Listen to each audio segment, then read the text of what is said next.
Now I'm Mo. Welcome back. Thank you for joining us on the fourth episode. I mean, we are rolling right now. Yeah, not on Molly, but just in general. No, not on Molly. Just general life. High on life right now, guys. High on life, high on life. Yeah. But appreciate you coming back. Fourth episode. We know this is going to be the best one yet. Yeah, of course. We're just getting better with time. We're aging like fine wine. You know how I do. We're sublime. I'm rapping now. See, Yeah? One of the hobbies I'm taking up on quarantine. Things I wasn't doing before this. That's the thing, too. Like, I'm sure, and everyone can relate that now you're seeing things. You must be doing something different, right? You must be doing something that you haven't been doing. I mean, you've been working. I have been working, yep. But certainly that I think people are doing things that they normally wouldn't do during quarantine. Absolutely, yeah. Now they got all this free time. So what are you doing then? What are you doing that you weren't doing before? Oh, well, now I'm noticing that I'm being more, I feel like I'm taking care of my house more. Okay. So I wouldn't say I'm the most handy person when it comes to things in the house. Okay. And I've been learning it. And some things you find yourself being better at. But like, whether it's like fixing, like I have these little lights by our sink. So now I have the lights going on and it's aesthetically pleasing. Right. You know what I mean? It's just, they're small things. Mm-hmm. But I would never have done that if I'm coming home from work. Because, you know, the mentality when you come home from work is like, I already did my shit. Right. You know, now I want a little me time. Decompression and, you know, just recovery. That's all it's about when you get home, right? Yeah. And I feel that, I guess I haven't been as productive as you when I get home. Well, you've been working, though. That's true. And I feel like I'm still in that mode. I guess one thing I'm doing now that I haven't been doing before is moisturizing more. I have a bad habit of not doing very much skincare-wise. You dirty bitch. I'm a dirty bitch. That's for damn sure. But I've always had like good skin. I've been blessed with good skin, and I've done the bare minimum to keep it up. But my hand's getting pretty ashy, man. Mm-hmm. And I gotta do what I can. I felt the same. Yeah. Well, I don't know. You have how did you pick a moisturizer, actually? I do what I always do. I Google it, and I usually Google whatever best pharmacy brands are, because at this point Amazon's delivering 2-3 weeks out, even if it's Prime. So I'd rather just go to CVS, you know, risk my life and just pick up a moisturizer. Now, little helpful hint. You know, I was ordering things on Amazon, and even though it gave me an estimated arrival time between June 1st and June 26th. For a Prime object? Yes. And it arrived, you know, within 4 to 5 days. So they're giving those timelines so you're not disappointed. I suppose so. Because I literally was not going to order. And then it's like little things for the house. I wasn't going to order it. I'm like, I don't need to order that now. I want it now. I don't want it. I want it in prime time. But it wasn't like that. And I was like, you know, fuck it. Because I thought about this weeks ago. I was like, if I ordered it weeks ago, I would have got it in this, you know, the middle of April. Sure. Fuck it. I ordered it, but it came within a week. Right. Oh, that's good to know, actually. Maybe I'll just start ordering how I normally order on Amazon and hope it comes in a decent amount of time. I think it will. It even happened with food. I was ordering food out. Okay. Guy says it's going to be an hour wait. What kind of food, though? Tell the people what kind of food. I was getting Greek food. And I love I love Greek food. Trash. Nah, yeah, you're trash. That is the food of the uncultured swine. I'm sorry. I'm sorry if I shitted on Greek food like that. And you're a lover of food. First of all, I went to Greece and I just didn't enjoy the food, man. It doesn't pleasure my palate. But go ahead, please. Tell me your experience. I thought the food was delicious. What'd you get? I got a simple, it's called beef steaky. So beef steaky pita wrap. Okay. And beef steaky is like it's not steak, but it's not hamburger. It's like a steak burger. It's like sirloin. Kind of. So it's grounded up in a way, but it's not like, it's like big pieces. Okay. And they put it there with the lettuce, tomato, onions, and they got the tzatziki sauce. No, it's on a pita. It's a gyro. The meat. How is it put together? No, it's grounded meat. It's like grounded meat, but like it's like when you make ground beef at home and you don't completely chop it up to small, so you got some chunks in there. So you got chunks in there of ground. It's like a ground beef steaky. Okay, got it. But it's good. It's very tender. I've actually had beef steaky at a Greek restaurant, so it's kind of like a hamburger patty. Okay. Kind of, sort of, but I thought it was actually delicious. The tzatziki sauce is on point. The white sauce on point. I hate looking at your face right now because I know you don't feel that way. I know right now you're You were like, you're Just drinking trash, or you could have made a better decision. no, But no, no, no, no. Listen, the one thing I think the wraps, the gyros and that sandwich you just mentioned, I think that's the upper limits of whatever I'm having. Food wise with Greek food. After that, I'm not really interested at all. Like lemon potatoes, I'm a what fan. lemon potato is that? But is that truly Greek, I or don't is know. that just like I don't know. oldie time? I don't know. Fuck it. Well, who cares at this point? Yeah. I have no idea. I mean, I don't know. You went to Greece, sir. Hold on. First of all, I know, and I didn't really. Yeah, the food for me, I guess I like just a little more spice. I'm Indian. My favorite foods all are heavily spiced. Thai, Indian, Vietnamese. So Greek food feels just a little lackluster in comparison. So it's just missing a flavor profile that you enjoy. I think we all have finite amount of meals in our lives, right? So there's not an infinite supply of whatever meals we're gonna have. So when I'm making that decision, especially as a New Yorker, like if you're in Arkansas and it's Papa John's or that Greek restaurant down the street with the hairy Greek guy, you can probably go with the Greek food. But for me, as a New Yorker living in Queens, the mecca of ethnic food in New York, I would say. Greek is not on the top of that list. No. Not even top 10. No. Like, yeah, not even top 10. I wouldn't say it was even top 10. But you like Mediterranean food. Yeah. But just not specifically. Greek food is just not something you enjoy particularly. No. Yeah, exactly. So that's kind of my reasoning behind it. New York is the there's so many different options you can have, while also not sacrificing flavor, which is how I would describe choosing Greek for the night. So that's kind of my whole take on it. I'm probably gonna anger some people because it seems like Greek is a popular option for the most part. I'm myself a little angered for those people already because I'm thinking to myself, yesterday I ordered two. I had a chicken and I had a beef steaky one. I gave myself 20 minutes in between. I'm not a fat ass. I'm just gonna eat one. I love how 20 minutes was what was you set up. And then I was like, I'll give my body some time to be like, yo, Jack, you full. Sure. But my body was more like, yo, Jack, eat the other one. It's fresh. Get it now while it's nice. So I did. So I got the chicken one. I had the beef steaky first because I wanted my favorite one first because, anybody who wants to eat a lot, that if you're gonna eat if you're gonna eat a pie of pizza, the first slice is so much better than the last one.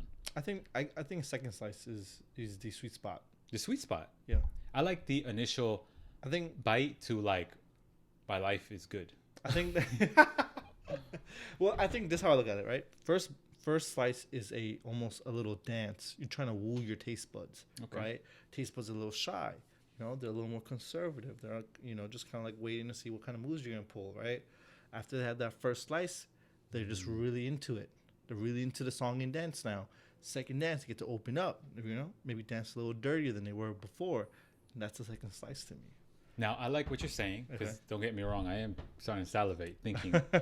But now, what I'm thinking about, what I'm thinking about is, I'm using the example of pizza. Okay. If I get pizza or food that I know what this is about, like my Greek food yesterday, I knew it was going to be good. Okay. So already, I don't need to. The expectation is there. Okay. I know what I'm looking for. I know what I have here. So when I bite it, the first slice is everything.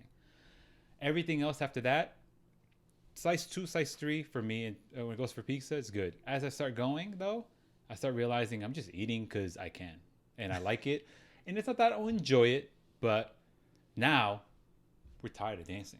My feet are getting tired. I've been moving around a lot. I've been marinating myself in this. Now it's like, it's not that I don't want to keep dancing. Sure. It's like, you want to get a drink? You want to sit down a little bit, relax? Get to know each other for real. Yeah, let's do something a little different. Yeah. And at that point, I'm stuffed as fuck and I can't move. I think this was pretty romantic, everything we've been talking about with food. I can't wait till restaurants to open up again and we can have this song and dance around other people. Oh, absolutely. Right. Absolutely. So, right. I don't know what's going to be. Did you have something you're eyeing already? No, the main thing I'm kind of looking forward to is the social aspect. So I'm really into, I feel like right now, just a little change the topic a little bit. the best thing I like about the restaurants, the whole vibe and the atmosphere, is the social aspect to it. Interacting with your bartender, interacting with your waiter, waitress, your date, the people around you. It kind of adds to the whole experience, and it's a it's a part of the experience I think is not always appreciated as much, because I think a lot of people lack social skills. And the one good thing I'll say about this entire quarantine aspect, I think people are getting better at socializing in a very basic way, which is like, can you keep a conversation? You know. Now there is a difference between having a conversation, because right now we're social distancing, not us per se, but people. Right. If you are texting, it's very different than having a conversation in person. Oh yeah. If you are FaceTiming, you're much closer. It's kind of like a conversation, but still, it's not the presence of a person. Mm-hmm. Because we all know you have people that will text their asses off. They're good at this. Right. Emojis, they're keeping you engaged, but then the same person is not what you expected if you had never met them before in person. Sure. Quiet, more, some sort of reserved, and then they're just not as dynamic as you would have expected. So I feel like it is impartial. People are learning, but I don't know how much it applies to the real world scenario.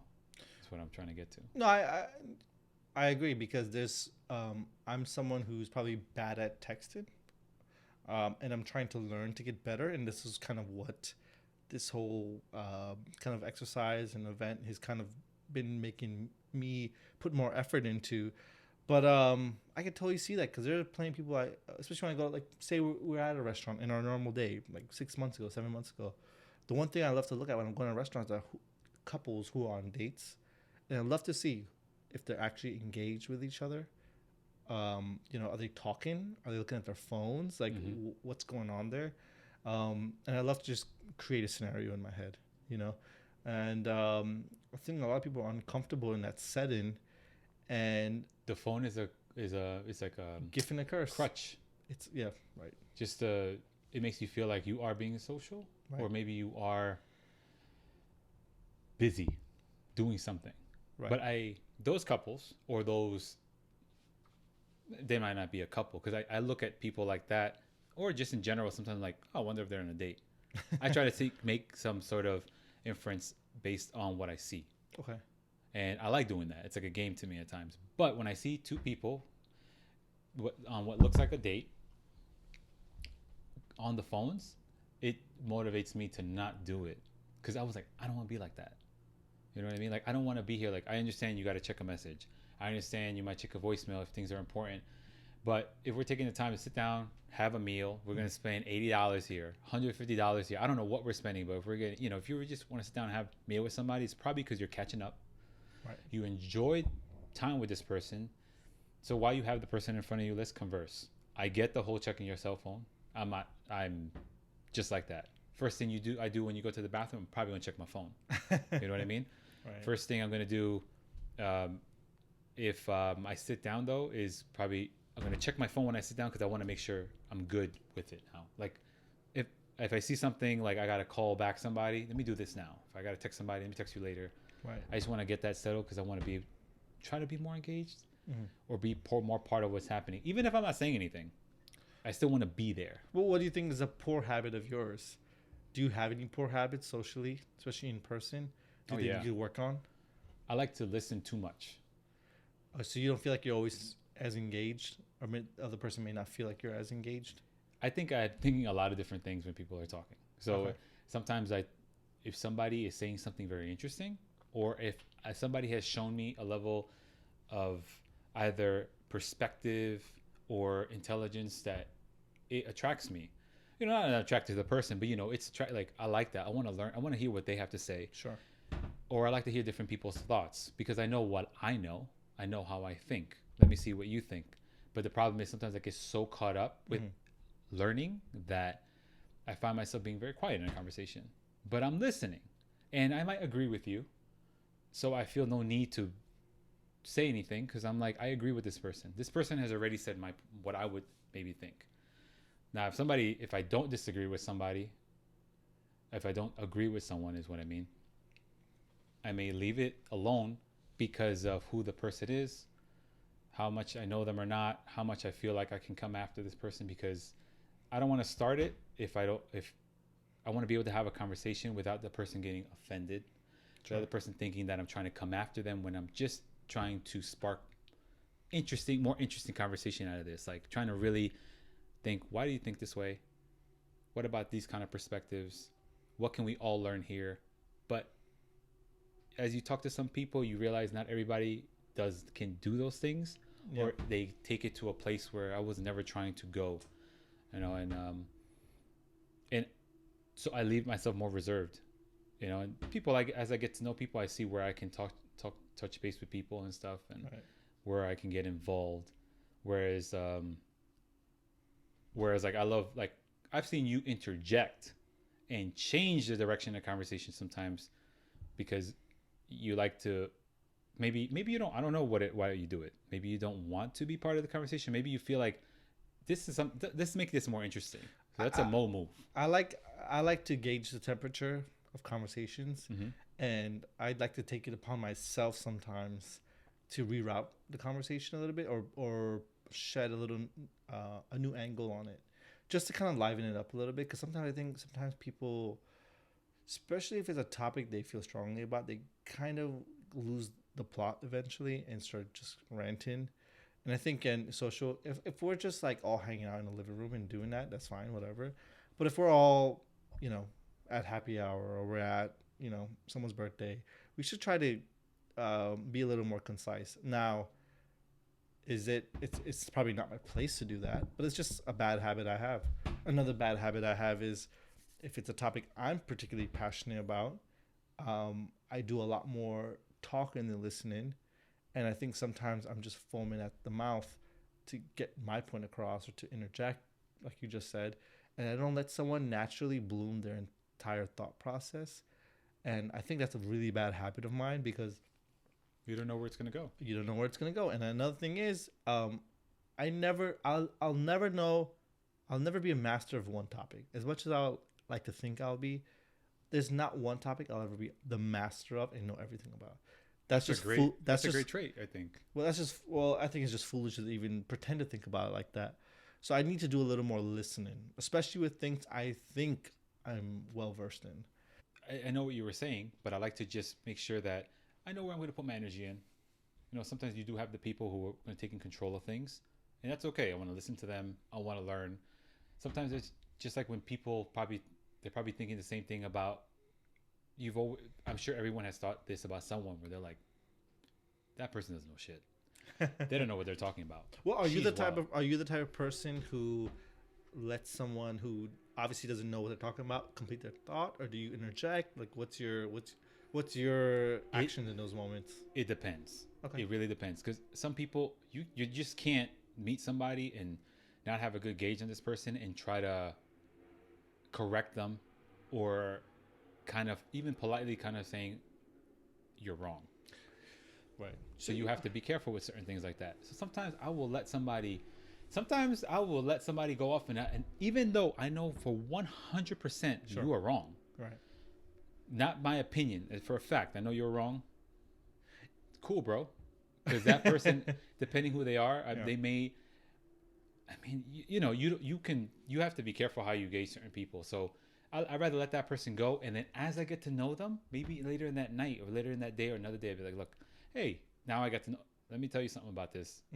That that thing you said, that's actually not right, or whatever. And then you have to get a feel for. I get a feel first. So I think if it's just straight opinion, hot take shit, I'm not gonna correct you, because I really don't. It's your stance, whatever.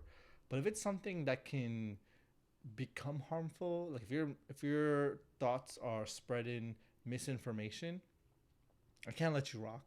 So I'm gonna say something. I have to correct you. I don't. Care. I get that, and it depends on the situation. Like today's world is a good example of that, because there's a lot of misinformation that is easily spread because of social media and all that kind of stuff. So even now, I feel more responsible, especially being someone who is in the healthcare industry, to correct people and to stop the spread of misinformation specifically.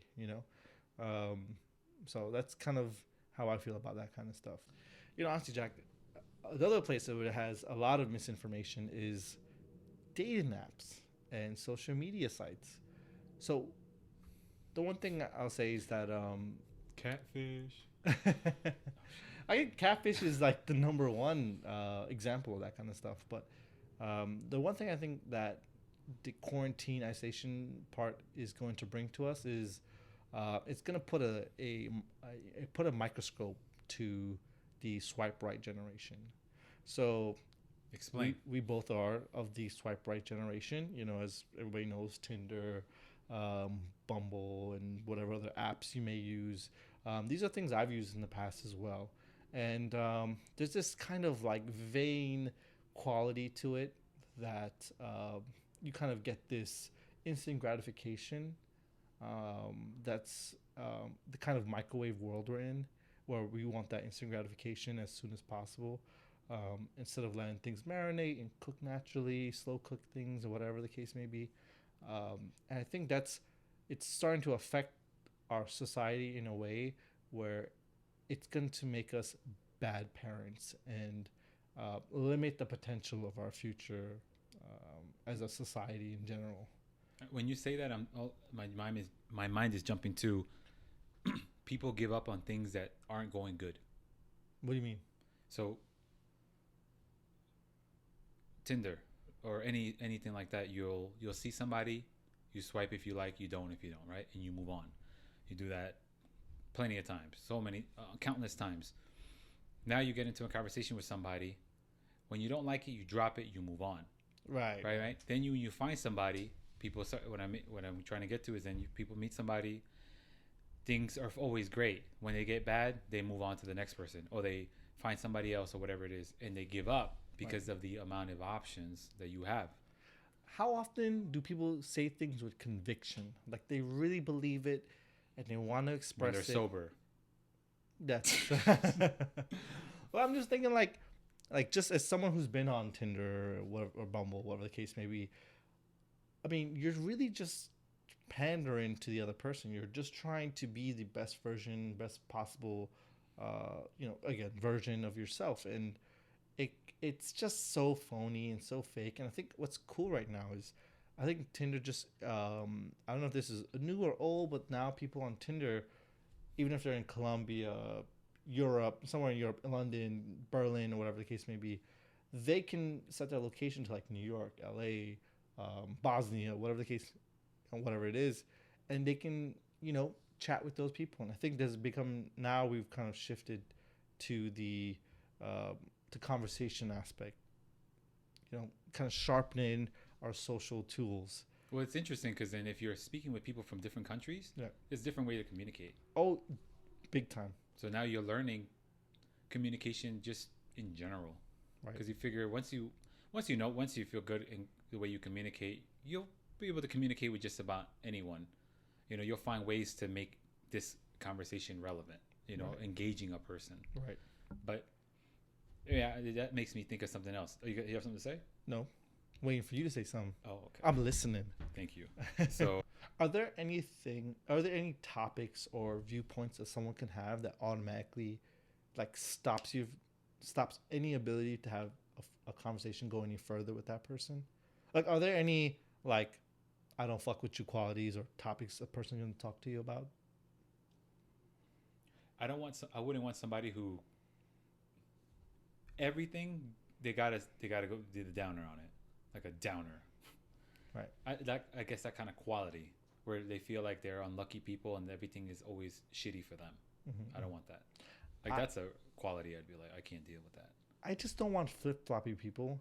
So I think if you believe in something or you have thoughts about something, I need someone who can own it. Can you provide ownership to that thought? And if you can't, then you're not someone I really want to talk to. Because I think I don't really mind how outlandish some of the things you say. Within reason, of course, right? But if you own it and, but you're not completely tied to it, meaning you can change it if necessary or needed. If you can see different perspectives. The right information is given to you, you're not like completely stuck to it. But I want you to believe in what you say.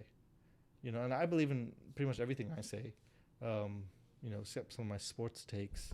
But I'll digress on that. I definitely would believe things I say. The problem is at times I believe it so much that I won't get into it with somebody who thinks different. I will respect it. Right. I understand. I think I do my best to see as many perspectives as I can. It helps me make a better decision about anything in my life. Right. The thing is, and I have no problem being wrong. But the thing is, like, you have to also tell me why I'm wrong and show me why I'm wrong. Like, you can't just tell me you're wrong. Like, okay, I'm ready to listen. I'm completely ready. Like, I want you to show me that I'm wrong because I learned from it. Okay. Now I can make a even better decision based on that information. Like, I was wrong, and I can now that I'm seeing it in a better way, or I'm seeing it in a way that I feel like I've learned better, and this is how I feel about it now. I know that, and you've seen me, like, sometimes when I get into it, like, I'm coming at it, like, and I'm not, and now some might not be ready for it, so I try to just, like, I'm just gonna leave it alone. Well, I think I'm sorry, I think it's okay to change your mind. Yeah. What you feel today is not what you're gonna feel in a week from now. It might be a strong point here, but your life has literally made you be like, no, or somebody told you, no, Jack, you're wrong. Oh, you're wrong. So let's end this podcast on one last thing then, right?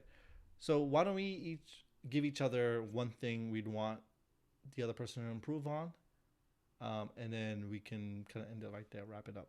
So improve on as in my life, like socially. You know, I think I should respond more. Well, I thought we would give it to each other. But yeah. Okay, yeah. What's yours then? So I would say for you, I would want you to interject more.